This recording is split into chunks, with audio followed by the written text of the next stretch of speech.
I have to say, I was super intimidated to have this podcast because looking at your resume, it is daunting, man. You have done a little bit of everything. It is amazing to have you here. So thank you so much for being here.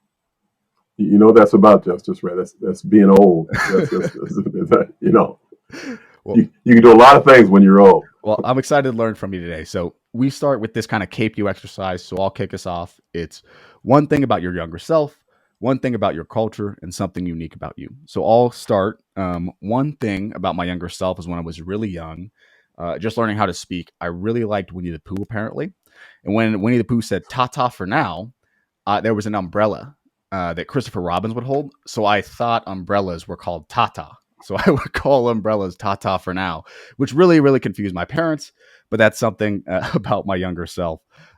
One thing I like about my culture is kind of sports. I think being an athlete, playing college athletics, I think the family ended up being why like that camaraderie of being with my fellow football players is actually why I kept playing football in college because I was more injured than I was actually playing. But it was that brotherhood that I think kept me playing in sports and kept me kind of engaged in football. One thing unique about me that most people don't know is I actually really, really love design. You can kind of see behind me here. These are some artwork I've done with my partner that we really, really have enjoyed. And I really like kind of graphic design, something unique about me that most people don't know. And with that said, I will hand it over to you, Kenneth. All right, so audience, this is all like first impression. I haven't had a big, long period of time to rehearse and think about this, and somehow this has been on my mind about my youth, um, in a kind of impressionable moment that I didn't really know was happening when it happened.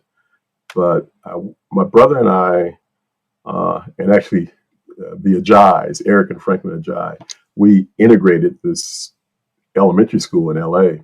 We'd all lived previously in a black neighborhood and moved to what is now actually it's the Crenshaw district, Baldwin Hills, kind of over there, which you wouldn't think of being a white segregated area.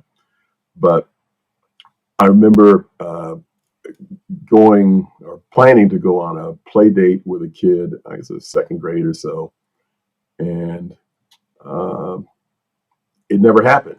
And my mother showed up and picked me up.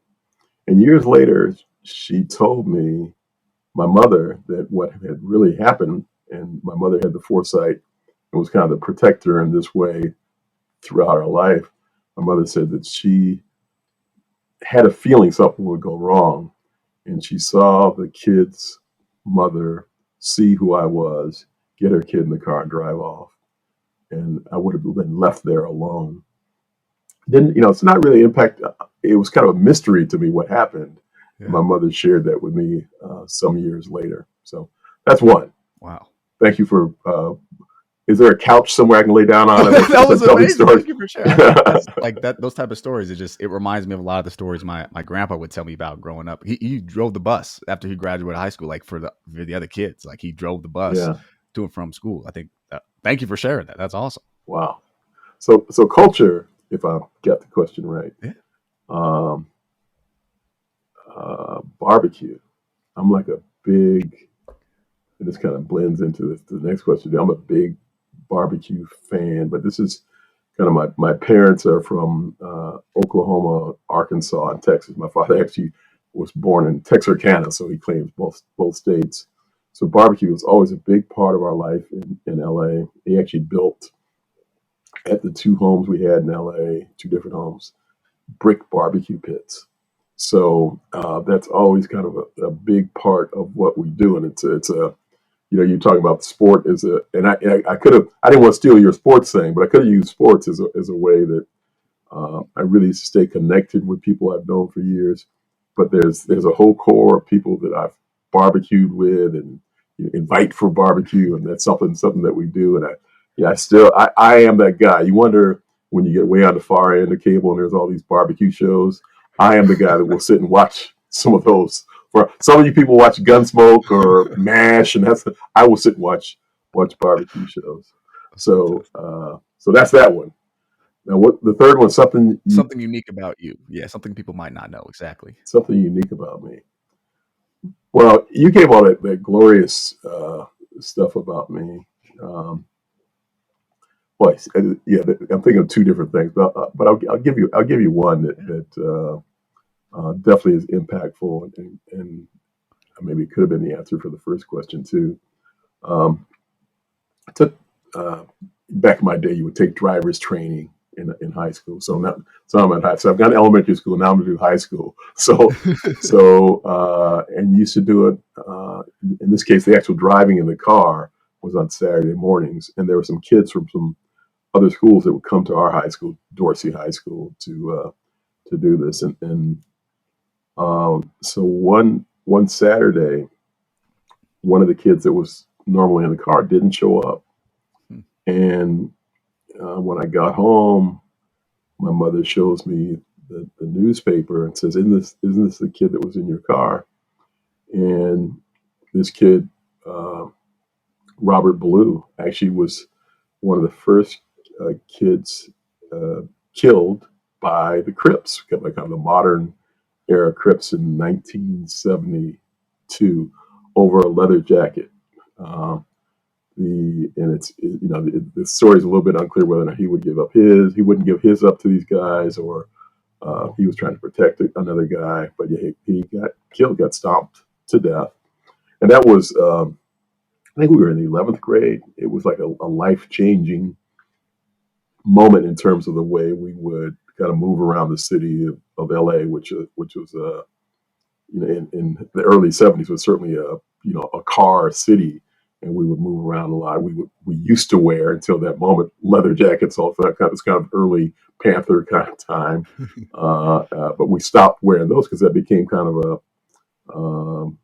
something that people would fight for. And did I'm my identity at that time was mainly that of athlete and not gangster. But if you wanted to engage, you would wear these leather jackets. So that's one of the, and there, years later, I mean, it was kind of apocryphal. We thought that's what happened. We would talk about it years later. There's a couple of specials, documentary type things. Now that we get every movie ever made that talk about this night. I think it was at the Hollywood Palladium in LA that this happened, and it's just striking that was like one of the first uh, big killings that reinvigorated, because the Crips and Bloods had been around in different forms, but this was a '70s reinvigoration just prior to the crack cocaine time.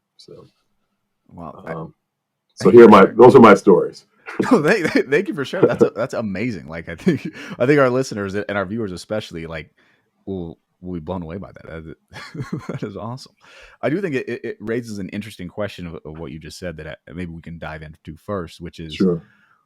this intersection between like sports doesn't exist in a vacuum, right? You kind of talk about being an athlete during that time period. Tell me more about that. I think that's something we like to think is that somehow athletes, and especially with kind of what's going on, I think most recently news with John Morant, that kind of sports exists in this vacuum. Tell me a little bit more about kind of your background in sports and how that kind of informs and intersects with diversity, equity, and inclusion.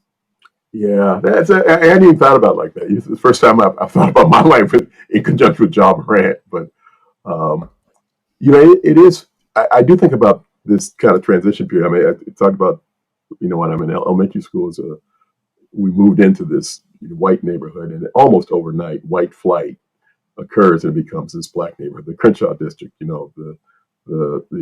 Sort of all the Crenshaw and Slauson kind of conversations, the boys in the hood, all that stuff. That's what it became. Um, so I was kind of in and out of that moment, and when by the time I got to high school, it was this largely black neighborhood. We had one white guy on the team who outrageously, and apropos of this show we called Snow.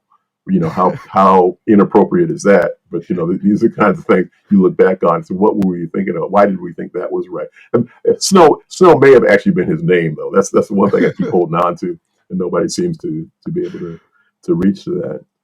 But that those teams and that school, especially in that moment, did consist of a lot of great uh, kind of families striving to be successful, kind of um, migrants to the West Coast, LA, the place of opportunity. So those kinds of families. Um, but there was this moment of this kind of gang activity that I mentioned that permeated where we were. We had a kid, his name's James Miller. He's passed away, and I'll kind of tell the story of as I understand it, what happened to him. Became a big kid. As I look back, he came in as I think ninth or 10th grader, just a big oversized kid. One of the first heterosexual men, I will say, that was not a merchant marine to have an earring that we knew of. Was a kid with an earring, and we're like, wow, this, so 1972, he's wearing an earring. So think about that. When did that moment begin? Where it began, where people were wearing earrings, and it became the case that you are gang affiliated. That's kind of the first move in from, we would see people in the neighborhood. He crossed the international date line. That's why he's able to wear an earring, and then all of a sudden it was this gang affiliation. But this kid was a great player, and I ended up getting in trouble and had to transfer schools, and we played against him. Long story short, he ends up getting incarcerated, and a couple of instances where he had weapons around us. So as you ask, what kinds of things did you encounter? One time, some dispute broke out, and he pulled a weapon out and aimed it at the bus where a lot of us were, and our coach was able to get the weapon from him. I mean, all the stuff while we're actually at a track meet, we're trying to go to sporting, but these things were happening, and this was the simplest. We were just a step away from fist fights and knife fights. Weapons were relatively new, so I always try to think about how much more severe it is today versus what it was like then. But I mentioned James Miller specifically. That same coach that wrestled the weapon away from him, I saw him, think about just about everything related to my life is 50 years ago. So I saw him at a funeral, maybe 40 years after that or something like that. And I asked if he knew where Miller was. He said, yeah, he's at San Quentin, and he said, yeah, he runs the joint. Then I'm thinking about, wow, this is a guy that I knew, that I give rides, so this sort of stuff, that runs the joint. So, but at the same school, the great Carl Douglas, who's Johnny Cochran's right hand man, lawyer, some physicians. Very very few people went to college out of my class, but some people were very successful in that way, and many were just have been continue to be very successful, having stayed in the neighborhood. But it for me it was I was fortunate enough to have parents that were products of HBCUs. My father grew up in Arkansas, ended up World War II.